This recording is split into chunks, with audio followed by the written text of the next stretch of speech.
presidential candidates Bernie Sanders and Joe Biden met on the debate stage last night to discuss their policies and how they would handle the crisis currently engulfing the country. How did each candidate do making their case? Journalist Zaid Jilani joins us now via Skype to look at all the standout moments from last night's debate. Hey, Zaid, we miss you in the studio. How are you, man? Good. I guess I'm quarantined or social distancing. So yeah, we quarantined you. And we quarantined you voluntarily. All right, Zaid, give us some of your top line takeaways from last night. One thing that particularly struck Crystal and I was that Sanders seemed to basically, I mean, you've pointed this out many times, he just gives his stump speech whenever he's on the debate stage and seems very unable in order to land a blow or to draw a real contrast with Biden. What were some of the moments that struck you on that front last night? Yeah, so I think Sanders is always looking for an opportunity to kind of bring it back to his stump, which can be a strength in some circumstances. For instance, if he has to go on the defensive, he can quickly go back to what he wants to talk about. But I think last night, he wasn't able to drive home a lot of the points that I think people should have known about Joe Biden. For instance, when they were talking about the bankruptcy bill, Bernie Sanders could have brought up the fact that the credit card industry actually hired Hunter Biden as a consultant while all this was happening. I mean, this goes back to the long history of basically people throwing money at Joe Biden's family, especially Hunter Biden, when they want things from Joe Biden. And I think that's kind of the story of the difference between Sanders, who's built kind of a small donor army and has always been kind of in grassroots politics, and Biden has been in a more elite form of politics. But I think Sanders just doesn't, he doesn't necessarily do the oppo research that it would take to launch an attack that kind of searing or personal. And I think he just prefers to stick to his big, larger theme, so they just don't get into things like that. Yeah, and that stood out, too, in the opening phase of the debate when they were talking about their relative coronavirus responses. I mean, the reality is both of them have put out a plan, for what that's worth. They're not president at this point, so it's just ideas on a piece of paper. But Bernie's have been much more far-reaching. He has, been responding to the direct threat and what we should do today. But Biden was able to pretty successfully paint him as being sort of pie in the sky, thinking about revolution, thinking about 10 steps down the road instead of what needs to be done right now today. And by Bernie's inability to pivot from his normal stump speech, he kind of played into that. Yeah, and I think, Biden was smart to use smart politically anyway, to say something like, well, Italy has your national healthcare system and they're hurt worse than anybody else in the world right now. Bernie didn't have the correct response to that. He didn't seem to really offer any details that would show that Italy has some very specific problems. For instance, has a very old population, has a population with among the highest number of smokers anywhere in Europe. I mean, there's a number of reasons why Italy would be hit the worst, and it's not necessarily due to their national healthcare system. And I think, Bernie would need to do a lot more prep to be able to come back on something like that. But unfortunately for him, he just kind of sticks to his themes, and that doesn't always cut it.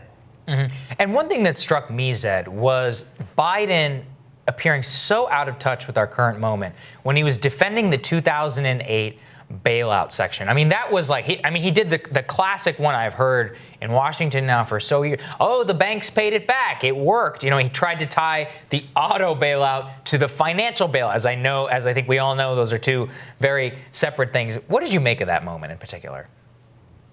Well, I'd ask people watching, if you're trying to start a business or even if you went to school, did you get a near zero interest loan? I mean, did somebody give you the sweetest deal in the world, so much money up front, and then after your business was booming and successful, you just paid it back? I mean, that's kind of what happened during the financial bailout. Is basically banks were given an extremely sweet deal.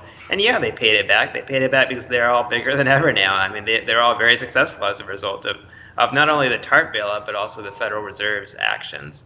Mm-hmm. So I think, that's kind of the easy retort to this. Is it's not so much that they didn't pay it back or that it was a loss for us. It's just that they got a very good deal while a lot of other people just sunk and they didn't get anything similar to that. Right. Yeah, I'm sure the American people would love to be in a position to have been able to pay back all that they owe as well, but that was not the priority, and Joe Biden was very much a part of that.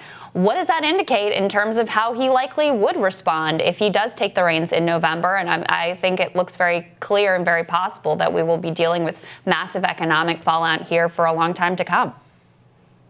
Look, I think Axios published a really good kind of list of people they were batting around for Treasury and cabinet positions. And I think, Hillary Clinton's loss in 2016 created an opportunity for both the Democrats and the Republicans to do a lot of soul searching, to reorganize themselves.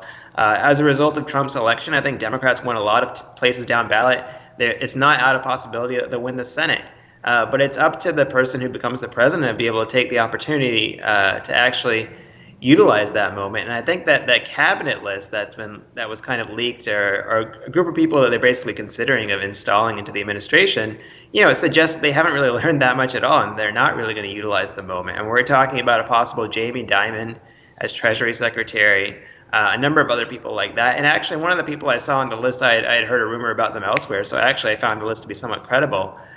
So I think that Joe Biden has to decide what kind of president he wants to be. If he is indeed the Democratic nominee and he goes on to become the president, does he want to rise to the occasion, or does he think he can rewind the clock to the 1990s? Because as much as we say history repeats itself, it doesn't actually repeat itself. It just rhymes, and we know what happens when we go with the 1990s. We end up seeing quite a catastrophe later on, including the bailouts that were discussed last night. Right, and Zaid, you've always been so good on this. How does this connect to average voters? Because I've been thinking about this and be like, people like you, me, we all know, oh my gosh, with that cabinet, it's going to be 08, 09 all over again, same bailout, same story. Americans get screwed. But a lot of people just wanted to hear managerial competence. Do you think that Biden was able to project that last night?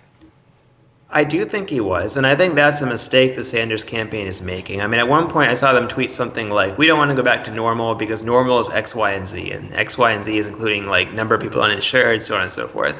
The reality is, though, a lot of people have felt unease, chaos over the past 4 years because Trump is a chaotic administration. They haven't gotten their stuff together in a number of areas, and the virus is the newest example of that. And I think Biden basically saying, hey, if I come into the White House, politics will be boring again. I'll take care of things. You don't have to worry every day about something crazy happening. And I think particularly in a crisis, that's a fairly strong message. And I think that's really where Sanders kind of falters, in that he often comes across more as a protester or a movement leader than as an executive. And he was an executive. He was a mayor of a capital city for 8 years, and I think at that time he projected a lot of strength. And that's the kind of strength I think Biden was projecting. And if Sanders, he has a narrow path now. If he were to still be victorious, he has to project more of that strength. He has to probably lean a little bit less on the idea of being a revolutionary movement and more on the idea of being a firm leader in a critical moment. Zed, what did you think of VP Biden's pledge to pick a woman as his VP nominee?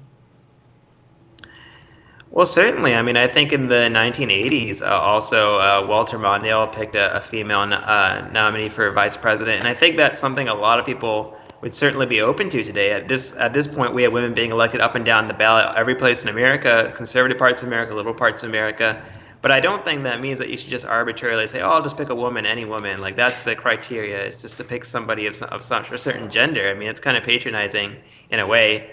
I don't think people would be opposed to it if he did pick a qualified woman, but I think a lot of people are probably going to be turned off by just tokenizing someone by saying, I'm going to pick someone from a certain demographic. That's what matters. So he hasn't committed to anything else about this vice president other than that. So it's a little weird. Yeah. Well, that's the amazing thing, right? There's no litmus test on his vice president. There's no this is the Biden agenda. It's just and they have to fit with that. If they happen to be a woman, that's great. It's just we're going to pick a woman.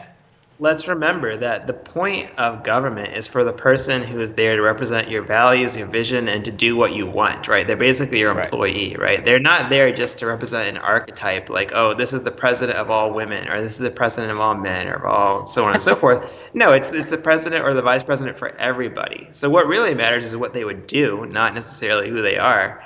And unfortunately, Biden hasn't really made a whole lot of commitments in that direction. He's just kind of made the most kind of tokenizing one, which is the gender of this person, apparently. I mean, it's such a good question. I have no idea what Biden's priorities would be in the first 100 days of his administration. Do you have a sense of that, or has he laid anything like that out?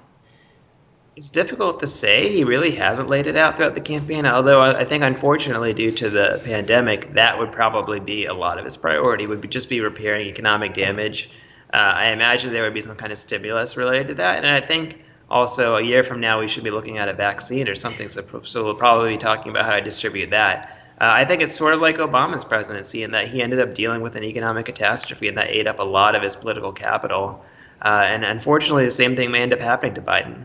Yeah, well, Jed, we'll have you back. It's good to see you, man. I wish we could see you in person, but stay safe, and we appreciate you joining us. Thank you, Zaid. Thanks.